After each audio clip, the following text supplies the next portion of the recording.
Hello viewers, আমি আখতারুজ্জামান খান স্বাগত জানাচ্ছি নবম দশম শ্রেণীর পদার্থ বিজ্ঞান ক্লাসে প্রথম পর্বে। আমরা আজকে আলোচনা করব যে পদার্থের অবস্থা ও চাপ অধ্যায় নিয়ে। আলোচনার বিষয়বস্তু হচ্ছে ঘনত্ব ও চাপ। আমরা সর্বপ্রথম ঘনত্ব সম্পর্কে জানতে যাব। ঘনত্ব আমরা জানি একক আয়তনের ভরকে, আমরা জানি বস্তু একক আয়তনের ভরকে ঘনত্ব বলে। একক আয়তনের ভরকে কি বলা হয়? ঘনত্ব বলা হয়। তো আমরা ঘনত্বটাকে অনেক সময় লিখে থাকি ডেনসিটি দিয়ে, প্রকাশ করি ডি অথবা বড় হাতের ডি অথবা কি রো দিয়ে। তাহলে রো ইকুয়াল টু আমরা লিখি এম বাই ভি ইকুয়েশনটা। তো আমরা কি জানলাম যে ঘনত্ব বস্তুর একক আয়তনের ভরকেই কি বলবো? ঘনত্ব বলবো। তো আমি একটু আলাদাভাবে লিখে নেই যে এখানে রোটা হচ্ছে ঘনত্ব, আর এমটা হচ্ছে ভর, বস্তুর ভর, ভিটা হচ্ছে বস্তুর আয়তন।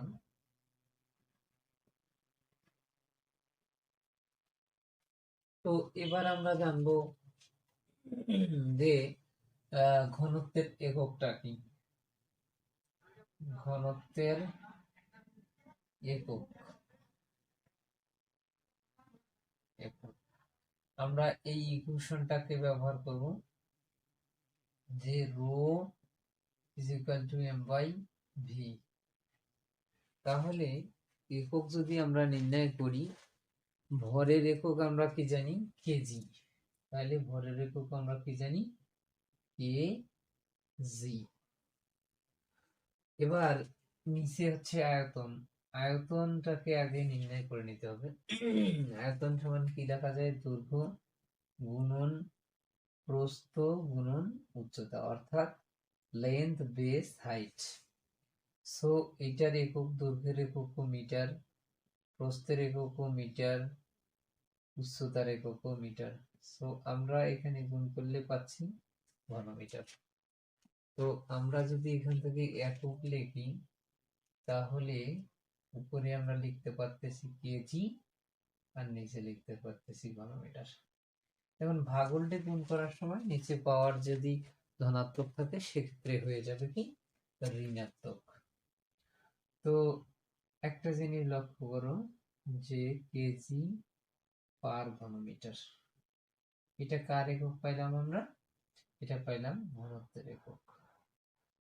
তো আমরা এবার জানবো ঘনত্বের মাত্রা। ঘনত্বের মাত্রা মাত্রা জানবো। ওই আবার ওই ইকুয়েশনটাকে কাজে লাগাবো, rho equal to M V. তো আমরা এখানে ইয়ে করে নেব, যদি মাত্রা নির্ণয় করতে যাই তখন অবশ্যই বড় হাতের অক্ষর ব্যবহার করব, মানে ভরের ইংলিশটা হচ্ছে মেস। তাহলে এম এর মাত্রা হবে বড় হাতের এম। আচ্ছা, এরপরে ভি অর্থাৎ আয়তন। আয়তন সমান আমরা জানি দৈর্ঘ্য গুণন প্রস্থ গুণন উচ্চতা, অর্থাৎ লেন্থ বেস হাইট। তো এইখানে দৈর্ঘ্যের মাত্রাও এল হবে, প্রস্থের মাত্রাও এল, এবং উচ্চতার মাত্রাও এল। তাহলে আমরা এখানে পাচ্ছি কি এল কিউব। তো আমরা কি পাচ্ছি এখানে? যে এম এর মাত্রা বড় হাতের এম, মানে ভি এর মাত্রা এল কিউব পাচ্ছি। তো এখান থেকে আমরা কি পাচ্ছি? M L inverse 3। তো আমরা কার মাত্রা পাইলাম? এটা ঘনত্বের মাত্রা পাইলাম।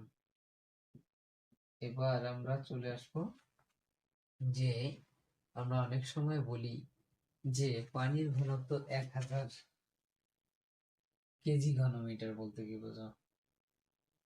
তাহলে রো ডাব্লিউ ইকুয়াল 1000 কেজি ঘন মিটার পার ঘন মিটার বলতে কি বুঝো? কি বুঝো? তো আমরা একটু দেখে নেব, ওই আবার ইকুয়েশনটাকে ব্যবহার করব, রো ইকুয়াল টু এম ভাগ ভি। তো এখানে বস্তুর ভর হয়েছে 1000 কেজি। আয়তন যেহেতু একক আয়তন, তার মানে দৈর্ঘ্য 1 মিটার গুণন প্রস্থ 1 মিটার গুণন উচ্চতা 1 মিটার। তার মানে আমরা এখানে পাচ্ছি কি এম 1 এম ঘন মিটার। তাহলে আমরা এখানে পাচ্ছি উপরে 1000 কেজি বাই 1 ঘন মিটার। তো এটা ভাগ উল্টে গুণ হবে, সো 1000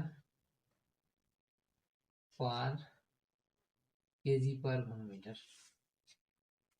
অর্থাৎ আমরা এখানে জানলাম যে 1000 কেজি ঘনমিটার বলতে কি বুঝো, এটা আমরা ইকুয়েশনের মাধ্যমে সমাধান করলাম। এবার আমরা জানবো চাপ সম্পর্কে। তো চাপটা কি? চাপ একক ক্ষেত্রফলের উপরে প্রযুক্ত বলটার নামে আমরা কি বলবো? চাপ বলবো। একক ক্ষেত্রফলের উপরে প্রযুক্ত বলটার নামে আমরা বলবো চাপ। P equal to F by A. তো আমরা এখানে একটু জেনে নেব, পি হচ্ছে চাপ,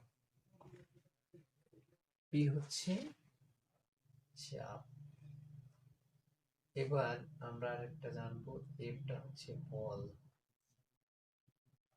আর এটা হচ্ছে ক্ষেত্র বল। ওকে, তো এবার দেখো যে আমরা প্রথমে এটার একক নির্ণয় করছি, এটারও একক নির্ণয় করবো আমরা। চাপের একক, চাপের একক নির্ণয় করব, একক।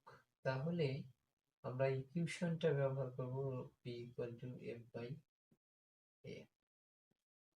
সো আমরা জানি যে বলের একক নিউটন, ক্ষেত্রফল সমান কি লেখা যায়? দৈর্ঘ্য গুণন প্রস্থ, অর্থাৎ এল গুণন ভি।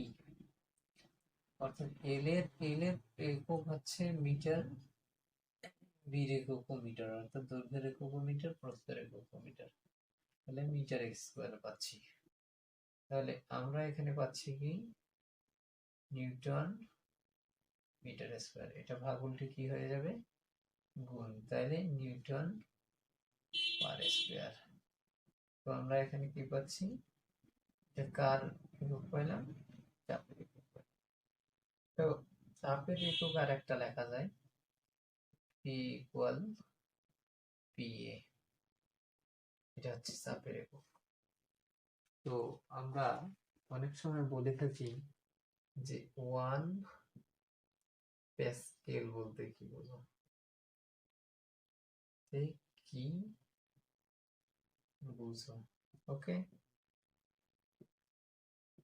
এবার আমরা এটা দেখব, ওই ইকুয়েশনটাকে কাজে লাগাবো। P equal to F by এ।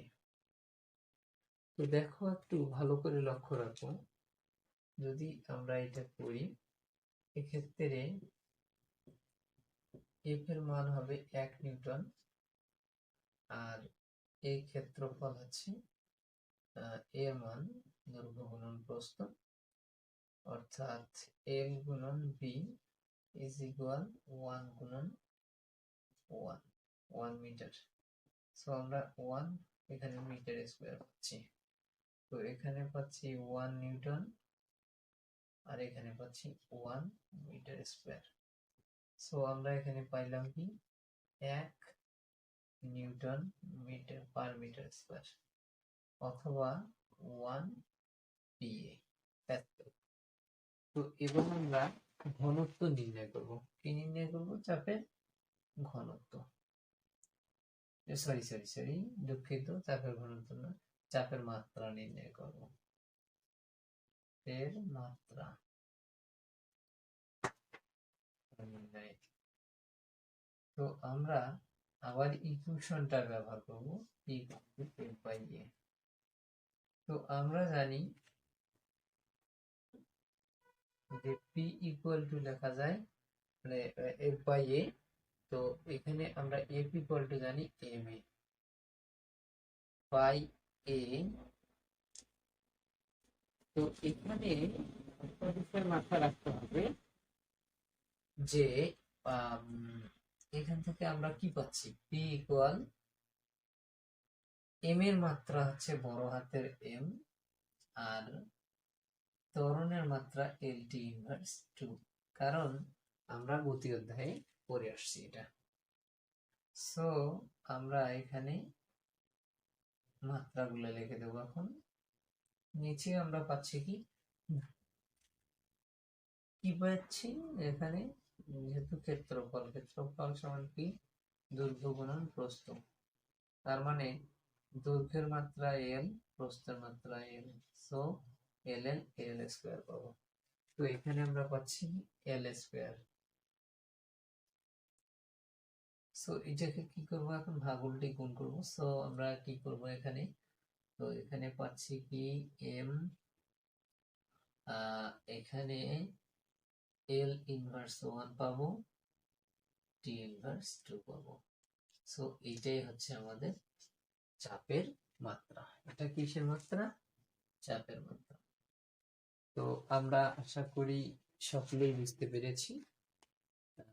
তোমরা ক্লাসগুলো মনোযোগ সহকারে করবে, আমি দৃঢ় বিশ্বাসী। যেভাবে ক্লাসগুলো নেওয়া হচ্ছে সেভাবে ইনশাআল্লাহ তোমরা সকলে বুঝতে পারবে। আর সকলকে সামনের ক্লাসে আমন্ত্রণ জানিয়ে আজকের মতো এখানেই বিদায় নিচ্ছি। আমি আখতারুজ্জামান খান, 2.90 পক্ষ থেকে সকলকে ধন্যবাদ।